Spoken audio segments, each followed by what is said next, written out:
Types of preference shares.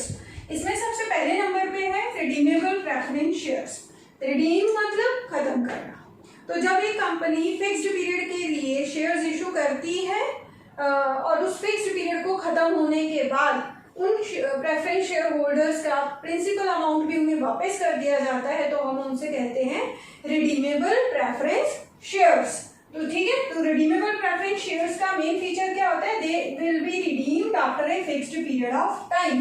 Suppose एक company ने for example एक कंपनी ने 5% रिडीमेबल प्रेफरेंस शेयर्स इशू किए फॉर 10 ईयर्स। इसका मतलब क्या है? 5% का मतलब क्या है कि उन शेयर्स प्रेफरेंस शेयर्स पे कितना डिविडेंड हर साल मिलेगा? 5%। ठीक है, कितने साल के लिए इशू किए गए हैं? 10 ईयर्स के लिए। तो मैं अगर मान लीजिए ये ऐड देखती हूँ तो मुझे पता है कि ये कंपनी 5% रेट के हिसाब से हर साल मुझे डिविडेंड पे करेगी और 10 ईयर्स के बाद मेरे पूरे के पूरे पैसे भी वापस कर देगी। तो redeemable preference shares means those shares, main feature क्या है इनका कि एक फिक्स्ड पीरियड के बाद इन्हें हम खत्म कर देते हैं। ये जो रेट ऑफ डिविडेंड फिक्स्ड है वो तो सब में रहेगा ही, बट इसका टाइम पीरियड जो है यहाँ पे वो फिक्स्ड है। सेकेंड है non redeemable preference shares. Non redeemable preference shares नाम से ही पता चल रहा है जो फिक्स्ड पीरियड के बाद रिडीम या खत्म नहीं होंगे। जिस तरह से इक्विटी शेयर कैपिटल कंपनी में कंपनी की लाइफ टाइम तक चलती है, उसी तरह से नॉन रिडीमेबल प्रेफरेंस शेयर्स भी कंपनी की में they will remain in the company for life time. जब तक कंपनी खत्म नहीं होती तब तक ये शेयर्स भी कंपनी में रहेंगे। फिक्स्ड रेट ऑफ डिविडेंड सारे ही तरह के प्रेफरेंस शेयर पे मिलेगा, चाहे वो रिडीमेबल हो, नॉन रिडीमेबल हो, क्यूमुलेटिव हो, नॉन क्यूमुलेटिव हो, पार्टिसिपेटिंग हो, नॉन पार्टिसिपेटिंग, जिस मर्जी तरह के प्रेफरेंस शेयर्स होंगे पर उनका रेट ऑफ डिविडेंड फिक्स्ड होता है, ये हमें बात क्लियर है। सिर्फ और सिर्फ उनका टाइम पीरियड जो है यहाँ पर हम उसकी बात कर रहे हैं। रिडीमेबल में जो है वो फिक्स्ड पीरियड के लिए इशूड थे, नॉन रिडीमेबल में वो कंपनी की लाइफ टाइम के लिए इशूड है। जब तक कंपनी खत्म नहीं होगी वो कंपनी में जो है रहेंगे। थर्ड टाइप है कम्युलेटिव प्रेफरेंस शेयर्स। कम्युलेटिव का मतलब होता है जो एड ऑन होता जाता है। कम्युलेट का मतलब देखो, जो प्रेफरेंस शेयर्स हैं उनको हर साल एक फिक्स्ड रेट ऑफ डिविडेंड मिलता है। कंपनी में अगर प्रॉफिट नहीं हुआ किसी साल तो इसका मतलब ये नहीं कि कंपनी जो है प्रेफरेंस शेयर होल्डर्स को डिविडेंड देने से बच गई है।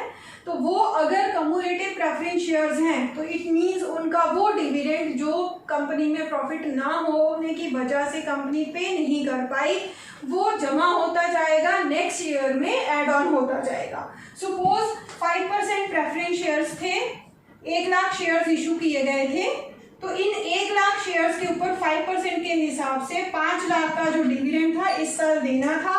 कंपनी को प्रॉफिट नहीं हुआ तो कंपनी उसे पे नहीं कर पाई। अब नेक्स्ट ईयर जो था फिर से प्रॉफिट नहीं हुआ, नेक्स्ट ईयर फिर से 5 लाख पे करना था, वो पे नहीं कर पाई। थर्ड ईयर में उन्हें कंपनी को खूब प्रॉफिट हुआ तो ये जो पहले साल का डिविडेंड था वो जमा हो जाएगा। अगले साल कितना डिविडेंड हो गया इन शेयर्स पे? 10 लाख, जो कंपनी को उस टाइम चुकाना है जिस साल कंपनी को प्रॉफिट होगा। अब जब नेक्स्ट ईयर थर्ड ईयर में कंपनी को प्रॉफिट हुआ, सबसे पहले वो फर्स्ट ईयर वाला और सेकेंड ईयर वाला जितना भी डिविडेंड है 10 लाख रुपए हुआ दोनों का मिला के, जो अकमुलेट हो चुका था, जमा हो चुका था, पिछला जमा पहले चुकाया जाएगा, उसके बाद इस साल का जो 5 लाख डिविडेंड है वो पे किया जाएगा। तो कम्युलेटिव प्रेफरेंस शेयर्स वो शेयर्स जिनके ऊपर किसी साल कंपनी को प्रॉफिट ना होने की वजह से अगर डिविडेंड पे नहीं किया गया है तो वो डिविडेंड जो है कंपनी में जो है जमा होता जाएगा। जिस साल कंपनी को प्रॉफिट होगा उस साल पहले वो पीछे जमा हुए अक्यूमुलेट हुए डिविडेंड को पे करेगी, देन उस साल का डिविडेंड पे किया जाएगा। इसको हम कहते हैं cumulative preference shares. Non cumulative preference shares वो होते हैं जिनको फिक्स्ड रेट ऑफ डिविडेंड तो मिलता है बट किसी साल अगर कंपनी को प्रॉफिट नहीं हुआ तो इनका डिविडेंड जमा होगा नहीं। जैसे इसी एग्जांपल में हमने कहा कि सपोज कंपनी को 5 लाख जो था डिविडेंड पे करना था प्रेफरेंस शेयर होल्डर्स को, जो कि नॉन कम्युलेटिव थे। तो उस केस में सपोज कंपनी को प्रॉफिट नहीं हुआ उस साल, तो वो 5 लाख रुपए नेक्स्ट ईयर कैरी फॉरवर्ड नहीं होंगे, वो खत्म हो गए। Means they will not get any single rupee for last years due dividend in the next year. Coming year जिस साल प्रॉफिट होगा, पिछला कुछ पे नहीं किया गया। लगातार 2 साल कंपनी को कोई प्रॉफिट नहीं हुआ, तो non cumulative preference share holders का डिविडेंड भी कटता गया, उन्हें कुछ भी नहीं मिला। ठीक है, अब आपको लगेगा कि कोई पर्सन क्यों इन शेयर्स पे फिर पैसे लगाएगा। नॉन कम्युलेटिव जो होते हैं, नॉर्मली कंपनी जो है बहुत ही रेयर केसेस में इशू करती है, क्योंकि इनको बेचना बहुत मुश्किल होता है। दूसरी बात, जनता इसमें पैसा लगाना इसलिए नहीं चाहती कि कंपनी ऐसा ना हो कि कंपनी को प्रॉफिट ही ना हो और हमारा डिविडेंड भी ना मिले। तो इस केस में कंपनी को नॉन कम्युलेटिव प्रेफरेंस शेयर्स अगर किसी साल इशू करने पड़ते हैं, तो उन्हें नॉर्मल जितने भी प्रेफरेंस शेयर होल्डर्स होते हैं, प्रेफरेंस शेयर्स पे वो डिविडेंड दे रहे होते हैं, उससे कई गुना ज़्यादा डिविडेंड पे करके इन्हें इशू करना पड़ता है, ताकि लोगों को इसका अट्रैक्शन रहे। सपोज कंपनी ने बहुत सारे तरह के प्रेफरेंस शेयर्स इशू किए हुए हैं, सब पे ऑन एन एवरेज 6% डिविडेंड वो पे करती है हर साल। तो यहाँ उसने नॉन कम्युलेटिव प्रेफरेंस शेयर्स 10% पे इशू किए, तब जाके वो इजीली बिकेंगे। तो क्योंकि जनता को लगेगा कि कोई बात नहीं, अगर 10% मिल रहा है हमें, इन केस किसी एक आध साल 4 या 5 और बहुत कम पीरियड के लिए कंपनी इसे इशू करेगी, लोग तभी इसे खरीदेंगे। सपोज इन्होंने 5 साल के लिए इशू किए 10% डिविडेंड से, इट मीन्स 10% डिविडेंड मिलेगा। जो नॉर्मल केसेस में अगर लोग बैंक में पैसा जमा कराते तो 4% सपोज मिल रहा था, और बाकी जितने भी प्रेफरेंस शेयर्स हैं, जितनी तरह के प्रेफरेंस शेयर्स, उनमें ऑन एन एवरेज 5 to 6% ही है। तो यहाँ पे उन्हें नियर अबाउट डबल डिविडेंड दिख रहा है। तो उस केस में they will get attracted to buy these shares, because अगर किसी साल प्रॉफिट नहीं भी हुआ तो 10% 5 में से अगर उन्होंने 3 साल भी ले लिया, तो भी बाकियों के कंपैरेटिवली वो प्रॉफिट में ही है, उनका रिस्क कवर होता है। इन बेसिस पे कंपनी को इन शेयर्स को बेचना पड़ता है। तो नॉन कम्युलेटिव प्रेफरेंस शेयर्स वो होते हैं जिनको जिस साल अगर कंपनी को प्रॉफिट नहीं हुआ, तो उस साल उन्हें कोई डिविडेंड नहीं मिलेगा। सपोज पहले साल कंपनी को इस एग्जांपल में प्रॉफिट हुआ, इनको पूरा डिविडेंड मिला, दूसरे साल भी डिविडेंड मिला, तीसरे साल कंपनी को कोई प्रॉफिट नहीं हुआ, इन्हें डिविडेंड नहीं मिला, तब भी ये यहाँ 20% कमा चुके हैं। जो अगर इन्होंने यहाँ पे कमाया होता तो 5% पे लगाया होता तो 4 साल में कमाते, तो यहाँ वो 2 साल में कमा चुके हैं। सपोज है participating preference shares and non participating preference shares.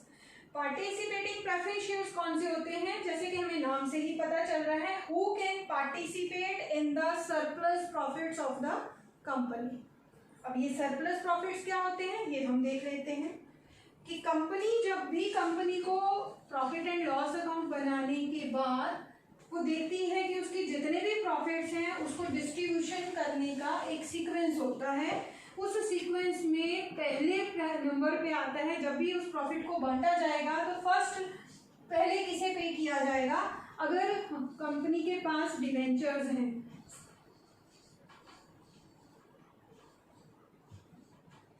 First level पे वो इंटरेस्ट पे करेगी। इंटरेस्ट किस किस को पे करना होता है? अगर कंपनी के पास डिवेंचर्स हैं तो डिवेंचर होल्डर्स का इंटरेस्ट, अगर कंपनी ने कोई लोन लिए हुए हैं तो उनके ऊपर इंटरेस्ट, ये पे किया जाता है सबसे पहले। ठीक है,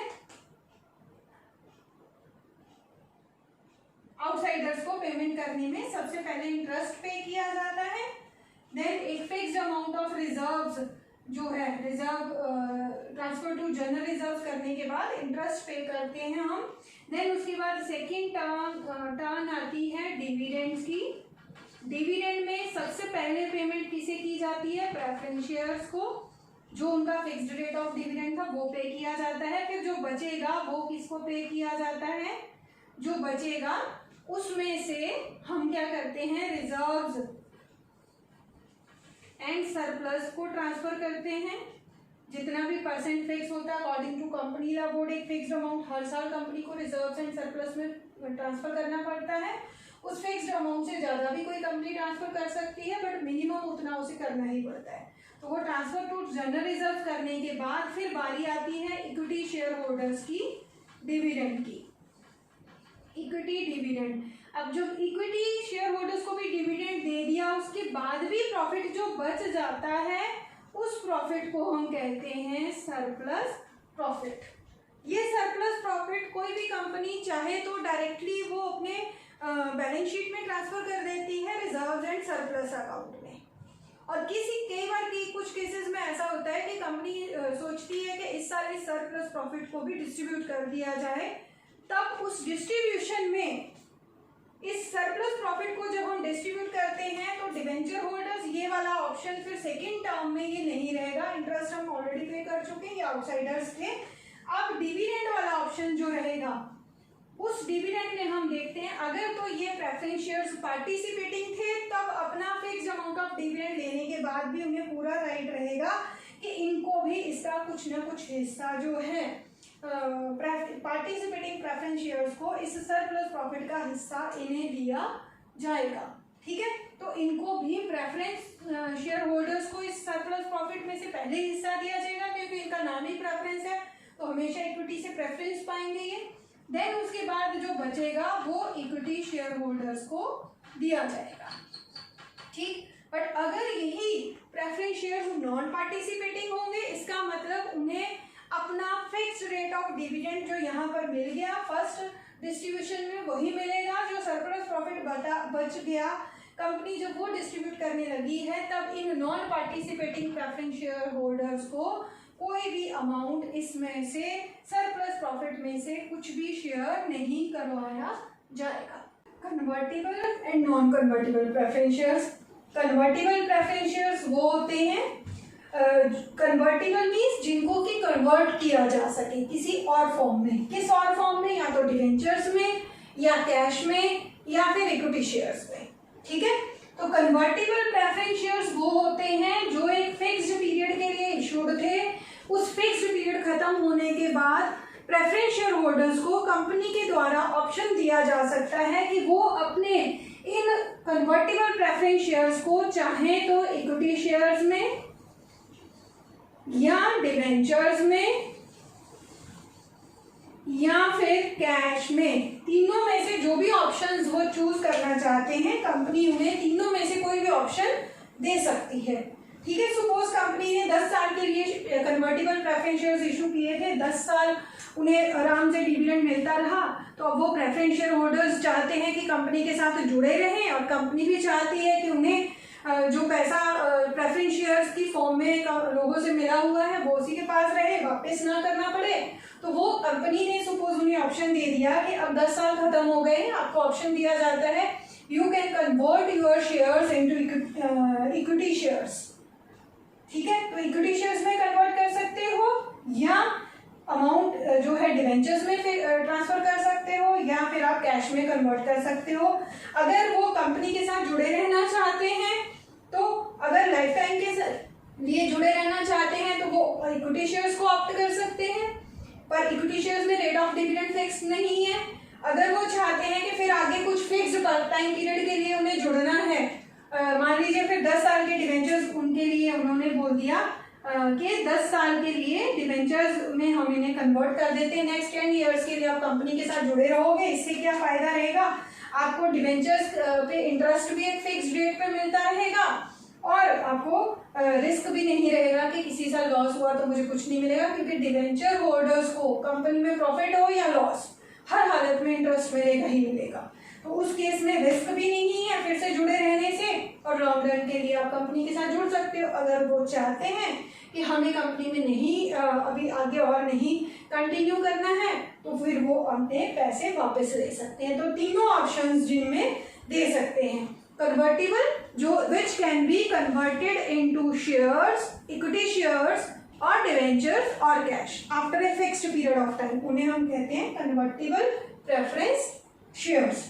नॉन कन्वर्टिबल प्रेफरेंस शेयर्स वो होते हैं जो फिक्स्ड पीरियड खत्म होने के बाद जितने पीरियड के लिए उन्हें इशू किया गया था उसके बाद उन्हें कोई ऑप्शन नहीं दिया जाएगा, वो सीधा ही उन्हें कैश पे किया जाएगा, मीन्स उन्हें रिडीम ही किया जाएगा। ठीक है, तो अभी हमने क्या किया, फिर कितनी प्रेफरेंस शेयर्स क्या है, अब हमें समझ आ गया कि प्रेफरेंस शेयर होल्डर्स जो होते हैं उनको फिक्स्ड रेट ऑफ डिविडेंड मिलता है चाहे वो किसी भी तरह के हों।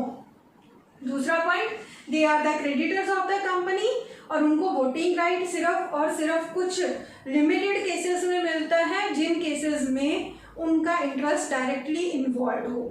ठीक है, तो ये और वो एक फिक्स्ड पीरियड के लिए इशू किए जाते हैं नॉर्मल केसेस में, और फिक्स्ड पीरियड खत्म होने के बाद उन्हें अमाउंट, उनका प्रिंसिपल अमाउंट वापस कर दिया जाता है।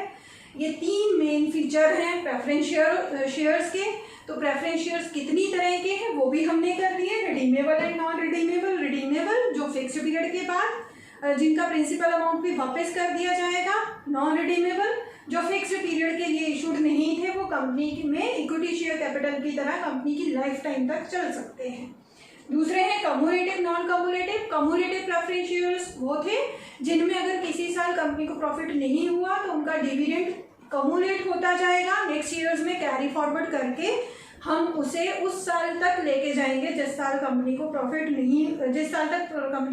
नहीं हो जाता। जिस साल कंपनी को प्रॉफिट होगा उस साल पहले वो लास्ट ईयर्स के ड्यू डिविडेंड पे करेगी, देन उस साल का डिविडेंड पे करेगी। पर नॉन कम्युलेटिव में अगर प्रॉफिट हुआ तो डिविडेंड मिलेगा, नहीं हुआ तो डिविडेंड लॉस्ट।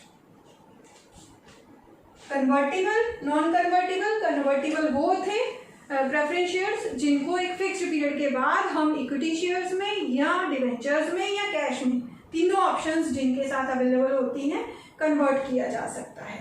और नॉन कन्वर्टिबल वो होते हैं जिनको फिक्स्ड पीरियड खत्म होने के बाद रिडीम ही किया जाएगा, मीन्स खत्म ही किया जाएगा, उनको सिर्फ कैश का ही ऑप्शन रहेगा, उनको कन्वर्जन का कोई ऑप्शन नहीं रहेगा। And participating preference shares and non participating दो और थे, जिसमें पार्टिसिपेटिंग प्रेफरेंस शेयर्स वो थे जिनको कि कंपनी के सरप्लस प्रॉफिट में पार्टिसिपेट करने का पूरा राइट रहता है, और नॉन पार्टिसिपेटिंग को कंपनी के सरप्लस प्रॉफिट में जो है पार्टिसिपेट करने का मीन्स उसमें कोई भी नेक्स्ट फर्दर डिविडेंड लेने का कोई भी हक नहीं रहता। Thank you.